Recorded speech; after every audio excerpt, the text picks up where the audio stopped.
Hello दोस्तों, आज हम लोग मध्यकालीन भारतीय इतिहास का स्रोत देखते हैं। ये ज्ञान बिंदु का जो ऑब्जेक्टिव क्वेश्चन का उनके कोचिंग में का नोट्स है और इससे हम लोग इसका आंसर करेंगे कि मध्यकालीन जो इतिहास का देखते हैं। ठीक है, चलिए स्टार्ट किया जाता है।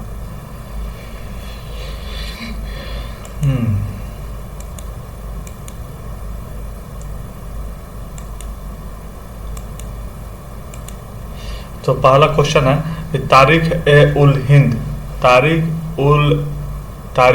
उल हिंद की रचना की गई थी, किसके अनुसार की गई थी? तो इसका आंसर हो जाएगा अल-बरूनी। ये सेकंड बी वाला ऑप्शन हो जाएगा कि तारीख ए उल हिंद की रचना अल-बरूनी के द्वारा की गई थी।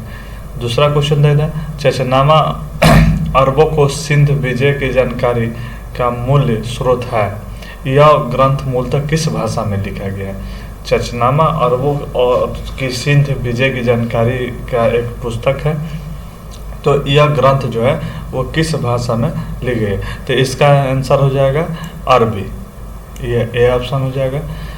तीसरा आगे नेक्स्ट क्वेश्चन देखते हैं कि दिल्ली सल्तनत के प्रारंभिक इतिहास की जानकारी ताज उल नासिर, ये नासिर होना चाहिए, ताज उल नासिर नामक ग्रंथ में मिलती है। इसकी रचना किसने की थी? तो इसकी रचना हसन निजामी ने की थी। ताज उल नासिर नामक ग्रंथ की रचना किसने की? हसन निजामी। नेक्स्ट क्वेश्चन देखते हैं, यह मिलान करने वाला है। एक तरफ है ग्रंथ और दूसरी तरफ है लेखक। जैसे किताबुल हिंद की रचना किसने की? रेहल्ला की रचना किसने की?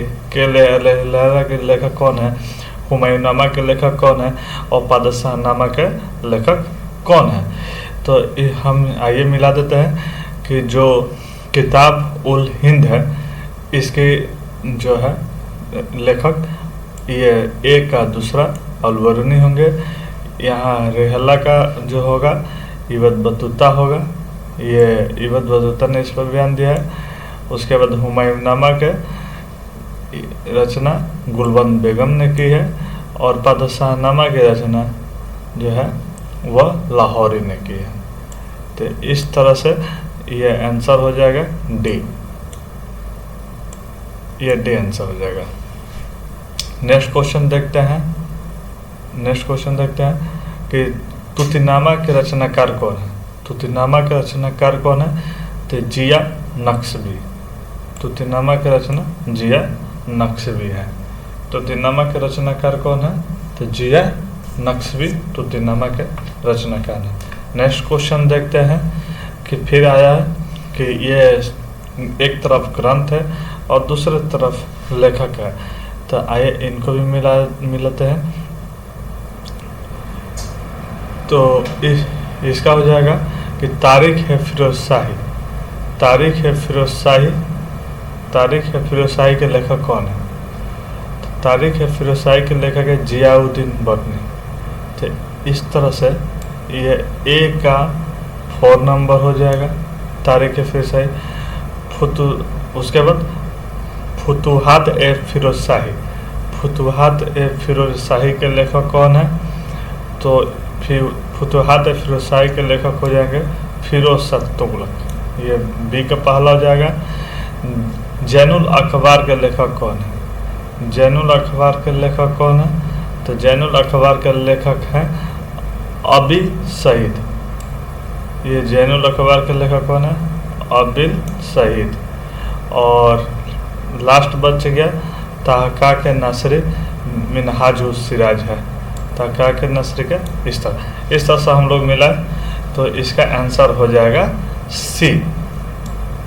इसका आंसर हो जाएगा सी। एक बार आइए फिर से रिपीट कर देता है कि तारीख फिरोज शाही के लेखक कौन है? तो ये है जियाउद्दीन बटनी। तारीख फिरोज शाही के लेखक कौन है? तो जियाउद्दीन बटनी। इसका फिरोज शाह दिया है तो आप लोग मत समझिएगा। तारीख फिरोज शाही के लेखक है जियाउद्दीन बटनी। फुतुहात ए फिरोज शाही के लेखक है फिरोज शाह तुगलक। जैनुल अखबार के लेखक है, जैनुल अखबार के लेखक कौन है? तो वह है जियाउद्दीन बटनी। और तहक़ाक़ नासिरी के मिराजुस सिराज। नेक्स्ट क्वेश्चन की तरफ देखते हैं। खजायन उल फुतूह किसकी रचना है? खजायन उल फुतूह किसकी रचना है? तो ये अमीर खुसरो की रचना है। खजायन उल फुतूह किसकी रचना है? अमीर खुसरो की रचना है। फिर एक तरफ देखते हैं कि कौन किसका रचना है। तो अब्दुल वहीद बेलग्रामी जो है, ये दिया है सूची में डालने के। अब्दुल जो वहीद बेलग्रामी जो है, तो ये किसके मिलाना है इसको। तो ए का हो जाएगा पहला, ठीक है, ए का हो जाएगा पहला हक ए हिंदी। उसके बाद बी का हो जाएगा दूसरा नक्शबी जो है कोहसस्ता का। औरंगजेब का है फतवा ए आलमगीरी। और गुलबंद बेगम के हुमायूं रचना, ये रचना ही सब है। तो इस तरह से अब्दुल वहीद बेलग्रामी का हक़ैक़ ए हिंदी है। उसके बाद नक्शबी का है कोकसाबा। औरंगजेब का फतवा ए आलमगीरी है। और गुलबंद बेगम का हुमायूंनामा है। तो इस तरह 8 का जो है वह ए हो जाएगा। नेक्स्ट क्वेश्चन देखते हैं कि ये लिखा है कि बादशाहनामा के लेखक कौन है? बादशाहनामा के लेखक कौन है? तो बादशाहनामा अब्दुल हमीद लाहौरी है। ये हो जाएगा इसका आंसर। फिर एक तब किताब और लेखक दिया है। तो आइए देखते हैं कि तारीख ए मसूदी के लेखक कौन है। तो तारीख ए मसूदी के लेखक अल बैहाकी है, ठीक है। तारीख ए शाही के लेखक कौन है? तारीख ए शाही के लेखक है अहमद यादगार है। किताब उल यामनी के लेखक उतवी हैं। और फतवा ए जहादीरी के लेखक जियाउद्दीन बरनी है। तो इसका ए हो जाएगा, ठीक है। आमने सामने दिया है, सबका मिलाकर पहले से दिया है। नेक्स्ट क्वेश्चन देखते हैं कि प्रद्युम्नबुद्धि नामक नाटक की रचना किसने की? प्रद्युम्नबुद्धि नामक नाटक की रचना किसने की? तो इसकी रचना रवि बर्मन ने किया था। इसकी रचना ये हो जाएगा। फिर देखते हैं, आइए नेक्स्ट क्वेश्चन देखते हैं कि विज्ञानेश्वर किसकी रचना की है? विज्ञानेश्वर ने इन पद्मावती की है, मित्राक्षरा की, राग तरंगिणी किया कि राग दर्पण के किया है। तो विज्ञानेश्वर जो है वो मिताक्षरा के हैं, ठीक है। उसके बाद फकीरुल्लाह खान किसकी रचना की है? तो फकीरुल्लाह खान जो है वो राग दर्पण के किए हैं। किसका किया है? ये बी का 4 हो जाएगा, ठीक है। उसके बाद देखते हैं कि मालिक मोहम्मद जैसी जो है वो किसकी रचना के हैं? तो पद्मावत की रचना मालिक मोहम्मद जैसी ने की है। ये सी का पहला हो जाएगा। और कलहड़ जो है वो राज तरंगिणी की रचक है। इस तरह से इसका आंसर बी हो जाएगा। चलिए नेक्स्ट क्वेश्चन देखते हैं कि आलमगीरी नामक पुस्तक की संकलन निम्नलिखित में से किसके द्वारा किया गया है? तो ये किया गया मोहम्मद काजिम के द्वारा, ठीक है। मोहम्मद काजी आलमगीरी नामा जो है वो मोहम्मद काजिम के द्वारा किया गया। नेक्स्ट क्वेश्चन देते हैं। फिर पुस्तक को लेखक दिया है। तो आइए देखते हैं कि बादशाहनामा के लेखक। तो बादशाहनामा के लेखक कौन है? लेखक तो बताइए आप लोग, बादशाहनामा के कौन है? तो ये है गुलबंद बेगम, अब्दुल हमीद लाहौरी। बादशाहनामा के लेखक कौन है? अब्दुल हमीद लाहौरी। उसके बाद देखते हैं कि हुमायूंनामा के कौन है? तो हुमायूंनामा के लेखक है गुलबंद बेगम, ठीक है। बी के तीसरा हो जाएगा। उसके बाद चार चमन के कौन है? तो चार चमन के चंद्रभान है। चार चमन के जो पुस्तक है उसका लेखक है चंद्रभान। और मुक्ताब उत तवारीख के लेखक है, तो ये इसका हो जाएगा अब्दुल कादिर बदायूं हो जाएगा। ठीक है, इस तरह से हम लोग इसका जो आंसर है बी हो जाएगा। आप लोग एक बार फिर से मिला लीजिएगा। ठीक है, नेक्स्ट क्वेश्चन देखते हैं कि हमीर महाकाव्य की रचना किसने की। हमीर महाकाव्य की रचना किसने की? तो नयन चंद्रसूरि ने की है। नयन चंद्रसूरि ने किया है हमीर महाकाव्य की रचना। नेक्स्ट क्वेश्चन देखते हैं कि फिर निम्नलिखित युग्मों पर विचार की, एक तरफ इतिहासकार है, एक तरफ उनकी कृति है। तो आइए देखते हैं कि कौन सही है। तो जियाउद्दीन बर्नी है फतवा ए जहादेरी, ये थर्ड वाला सही है कि जियाउद्दीन बर्नी जो है वो फतवा ए जहादरी का किए थे, कृति इनका है। उसके बाद ये सभी के सभी खफी खान मुख्तार ये नहीं है। ठीक है, तो 16 का आंसर जो होगा वो डी हो जाएगा, ओनली थर्ड। आइए नेक्स्ट देखते हैं तारिख ए शेरशाही। तारिख ए शेरशाही की रचना किसने की है? तो तारिख ए शेरशाही की रचना अब्बास खां शेरवानी ने किया है। अब्बास खां शेरवानी किया है, डी हो जाएगा इसका आंसर। फिर आइए नेक्स्ट क्वेश्चन देखते हैं कि फिर एक तरफ दे दिया है मिलान करने का, तो इसका जो है 18 का बी हो जाएगा। 18 का एक 1 का पहला का मुल्ला दाऊद जो है चंद्रायन का है। दामोदर कवि जो है वो पद्मावत कथा के है। ठीक है, उसके बाद सोमनाथ जो है वो राग विबोध का है। और अमीर खुसरो आशिकी के कौन है? अमीर खुसरो। ठीक है, इस तरह से 18 का बी हो जाएगा। तुजुक ए बाबरी में बाबर ने किस मुस्लिम राज्य की चर्चा नहीं की है? तुजुक ए बाबरी में बाबर ने किस मुस्लिम शासक राज्य की चर्चा नहीं की है? तो वो विजयनगर का नहीं किया है। फिर आइए नेक्स्ट क्वेश्चन देखते हैं। फिर इसको मिलाना है कि एक तरफ कृति दिया है और एक तरफ, तो इस तरह से 20 का जो है वो डी हो जाएगा। आइए एक बार देख लेते हैं कि तारीख रसीदी के मिर्जा हैदर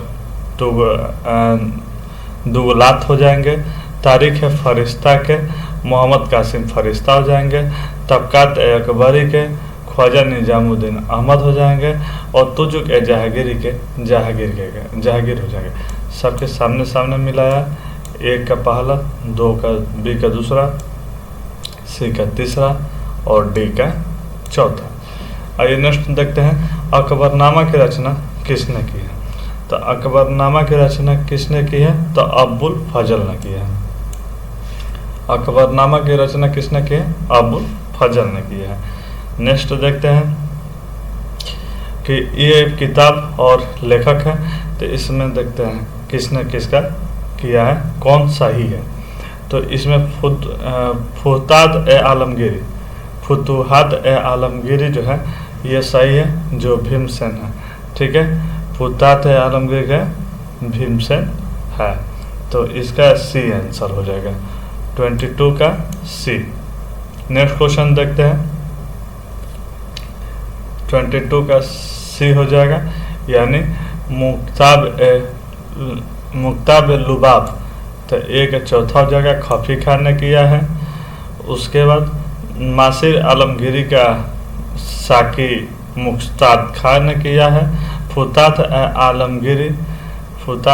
आलमगीरी के जो रचना की है वो ईश्वरदास नागर ने किया है, ईश्वरदास नागर ने किया है। और नुस्खा ए दिलकुशा इसका भीमसेन ने किया है, नुस्खा ए दिलकशा का भीमसेन ने किया है। तो इस तरह से इसका आंसर सी हो जाएगा। एक बार आप लोग देख लीजिएगा। आगे नेक्स्ट क्वेश्चन देखते हैं, भारत की जलवायु, रहन सहन, कृषि इत्यादि का वर्णन नूह सिपहर नामक ग्रंथ में है। यह ग्रंथ किसकी कृति है? तो नूर सिपहर जो ग्रंथ है वह ग्रंथ किसकी है? तो ये ग्रंथ है अमीर खुसरो की। बहुत VVI क्वेश्चन है, एक बार ये दरोगा में क्वेश्चन मिला था हमको। तो नूर सिपहर जो है नामक ग्रंथ जो है वो अमीर खुसरो के है। नेक्स्ट क्वेश्चन देखते हैं। तो इसमें देखिए फिर मिलान करना है, तो 24 का B हो जाएगा, A का 4 यानी गौड़ वोहो का होगा वाकपति। उसके बाद B का रामचरित्र का होगा संध्याकर नंदी हो जाएंगे। उसके बाद तुगलक नामा के जो है हो जाएंगे अमीर खुसरो हो जाएंगे, और बलाल चरित्र के हो जाएंगे आनंद भट्ट।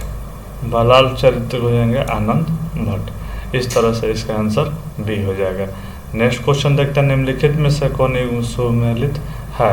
ये एक बताना कौन सुमेलित है, तो इसका हो जाएगा D यानी 1 और 4। मार्को पोलो इटली के थे, और एक सहदी अल रईस जो है वो तुर्की से थे।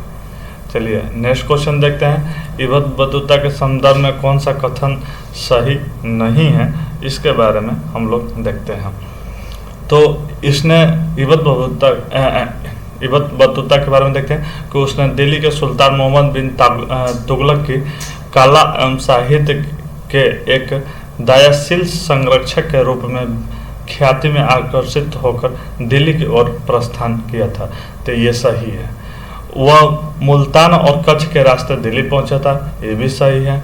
मोहम्मद बिन तुगलक ने उसे दिल्ली का काजी नियुक्त किया था, ये भी सही है। श्रीलंका में भी उसे काजी पद प्रदान किया, ये गलत है। डी नहीं होगा, डी गलत है, डी गलत है। ये इबन बतूता के बारे में सही है, बी भी सही है और सी भी सही है। चलिए नेक्स्ट क्वेश्चन देखते हैं। फिर मिलान करने वाला है, एक तरफ लेखक हैं और एक तरफ कंट्री है, और किस कंट्री से कौन सा है इसको देखना है। तो चलिए आइए देखते हैं कि अब्दुल रज़ाक जो है, अब्दुल रज़ाक फारस के थे। अब्दुल रज़ाक कहाँ के थे? फारस के। निकोलो कांटी जो है वह कहाँ के थे? तो ये इटली के थे। निकोलो कांटी कहाँ के थे? इटली के थे। ठीक है, अब्दुल रज़ाक फ्रांस के थे और निकोलो कांटी इटली के थे।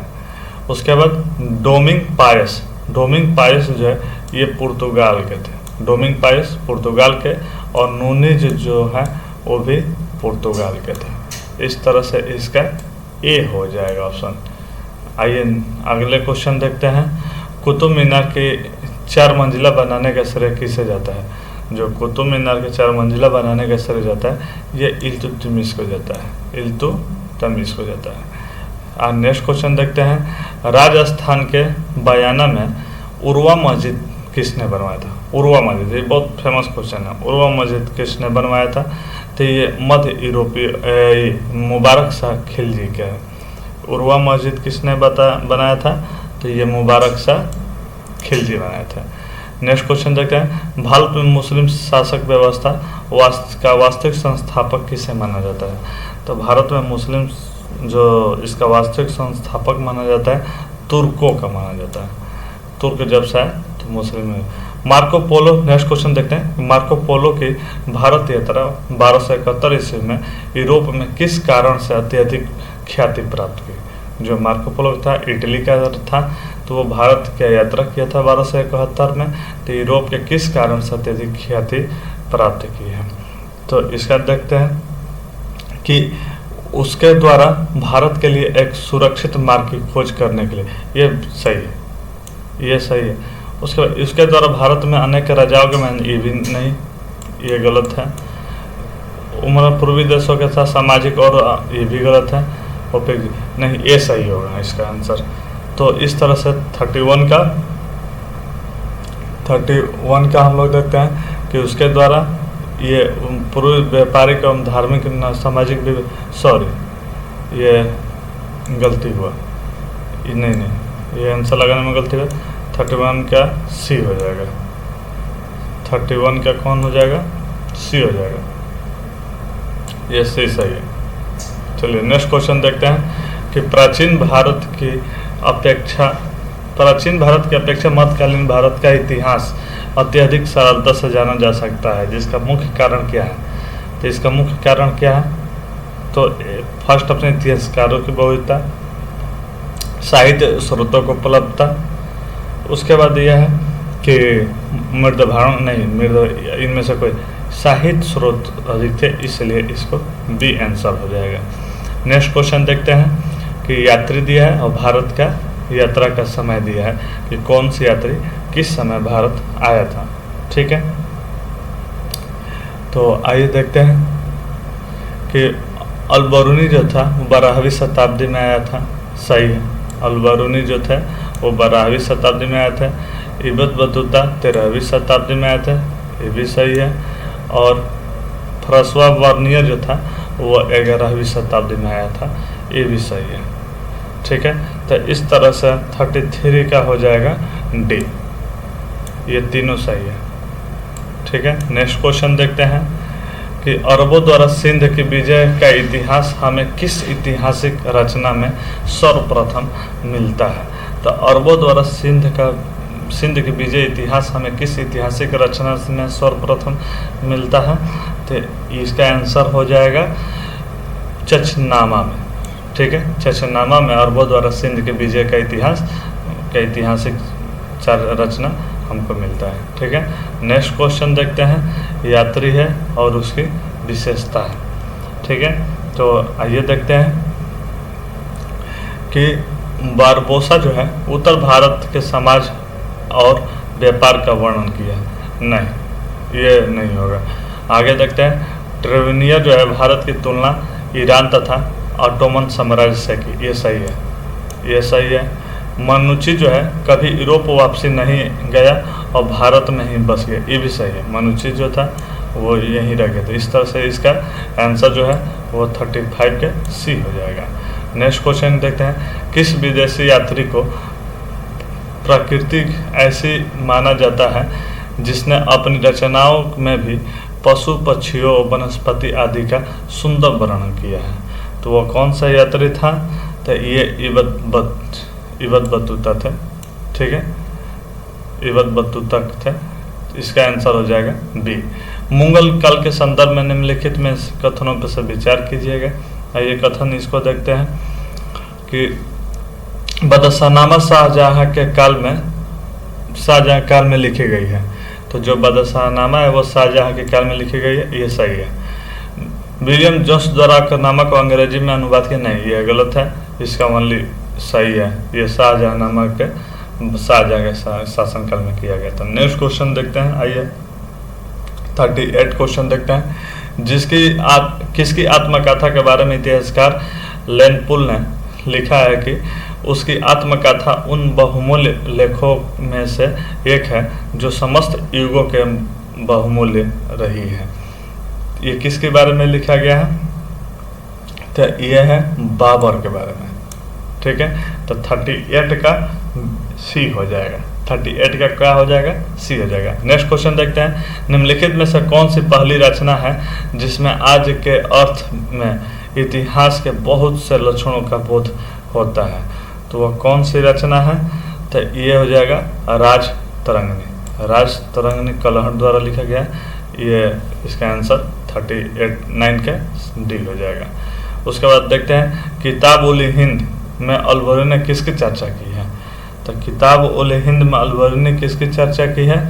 तो कानून व्यवस्था का किया है, सामाजिक विभाजन का भी किया है, खगोल विज्ञान का भी किया है, धर्म का दर्शन का भी किया है, चिकित्सा विज्ञान के भी, सबका किया है।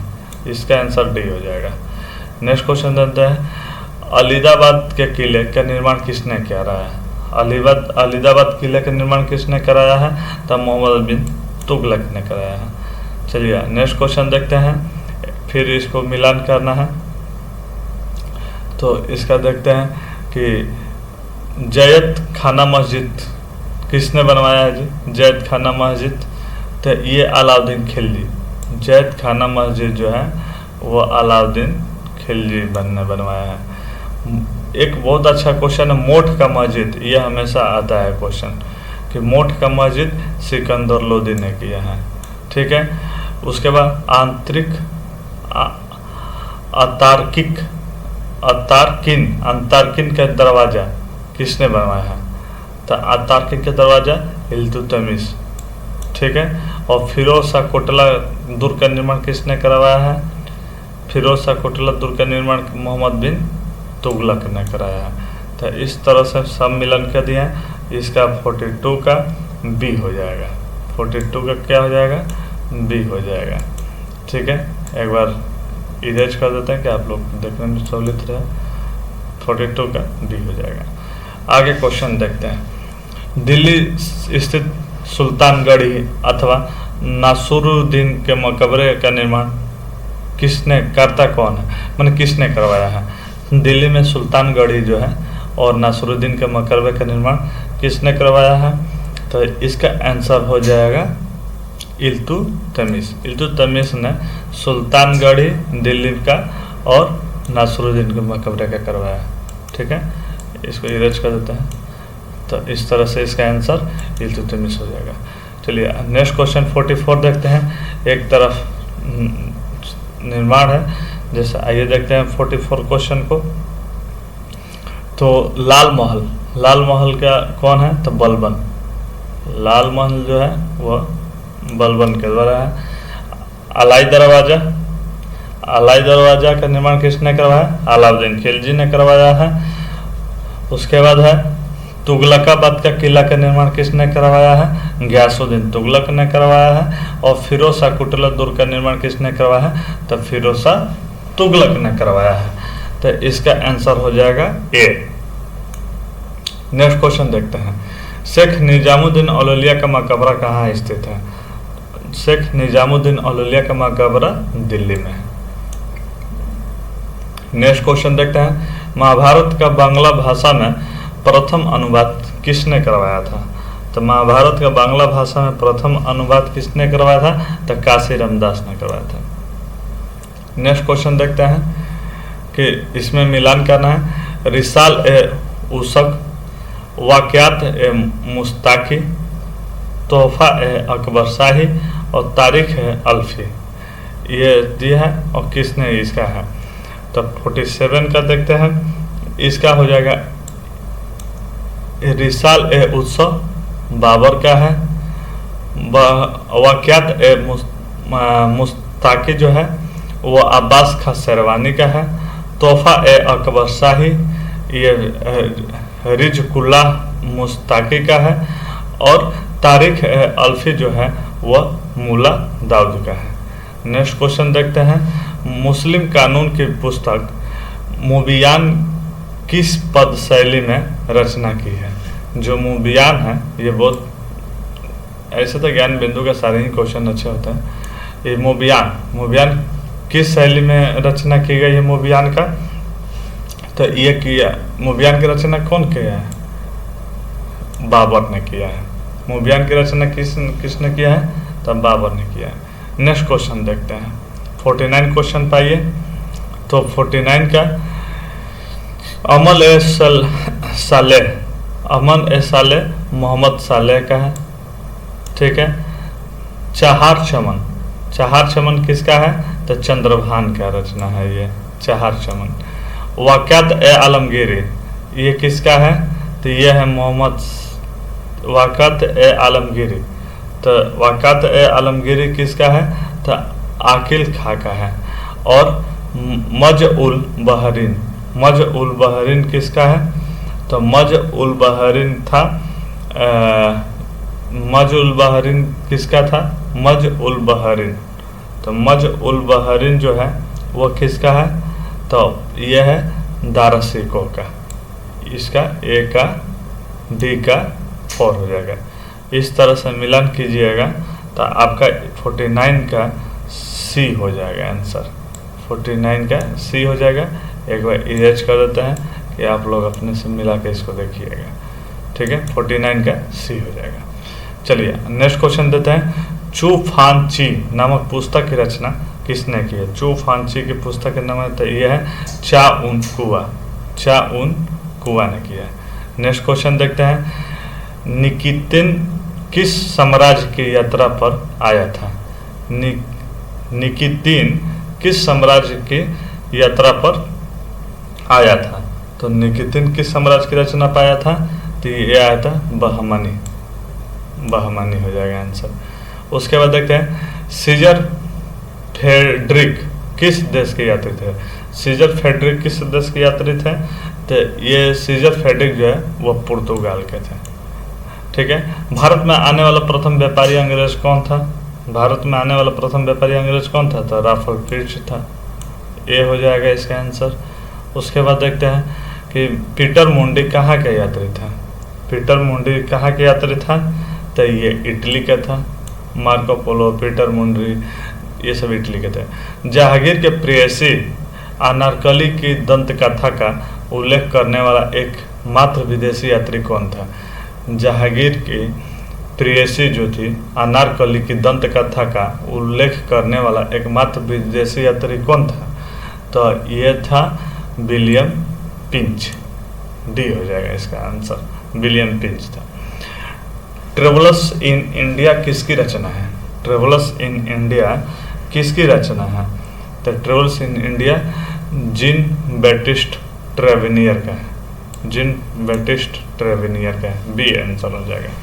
57 नंबर दे दें, 17वीं सदी का दर्पण भारत के किस ग्रंथ को कहा जाता है? 17वीं सदी का दर्पण भारत के किस ग्रंथ को कहा जाता है? तो एस्टोरियो दो मोगोर को, एस्टोरियो दो मोगोर को। सी हो जाएगा। नेक्स्ट क्वेश्चन देखते हैं कि आगरा के मस्जिद का निर्माण किसने करवाया है? आगरा का मस्जिद का निर्माण किसने करवाया है? तो ये शाहजहां ने करवाया है। नेक्स्ट क्वेश्चन देखते हैं, पंजाब के हिसार जिला में स्थित फतेहाबाद मस्जिद का निर्माण किसने किया है?